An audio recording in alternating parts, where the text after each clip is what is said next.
Welcome back everyone to this lecture on gradient descent and backpropagation.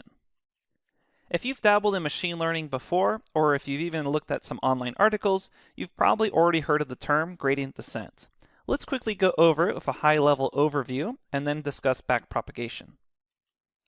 Gradient descent is an optimization algorithm for finding the minimum of a function, which is useful to us because we want to minimize that cost function. So to find the local minimum, we take steps proportional to the negative of the gradient. Let's go ahead and go through a very simple example in just one dimension. So basically what we have here is our cost on the y-axis, so the result of that cost function, and then on the x-axis we have a particular weight that we're trying to choose.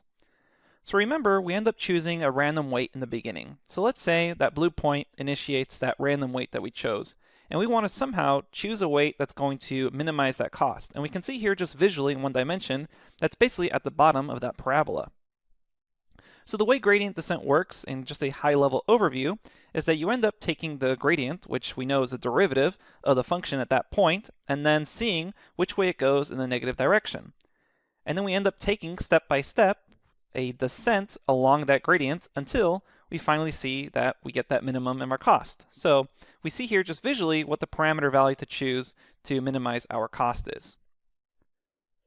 So finding this minimum is really simple for one dimension, but our cases we're going to have a lot more parameters, so we're not going to be able to do that visually or with such a simple diagram, meaning we're going to need to use built-in linear algebra libraries that our deep learning library will provide.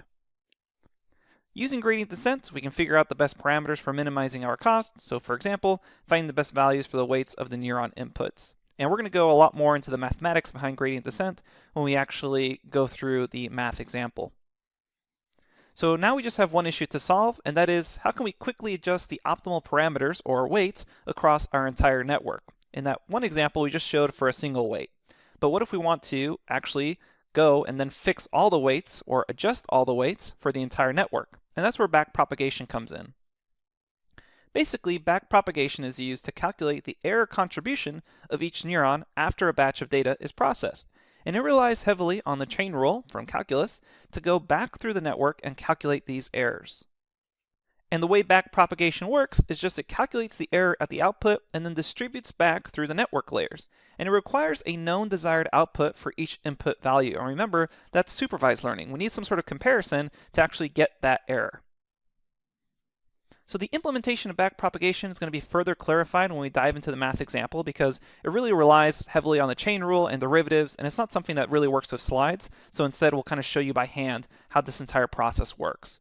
But now that we've finished off our very high-level overview of the theory behind neural networks, let's go ahead and get a quick discussion of TensorFlow's Playground, which is a really fun website that allows you to kind of visually see a lot of the aspects we've been talking about through the previous lectures.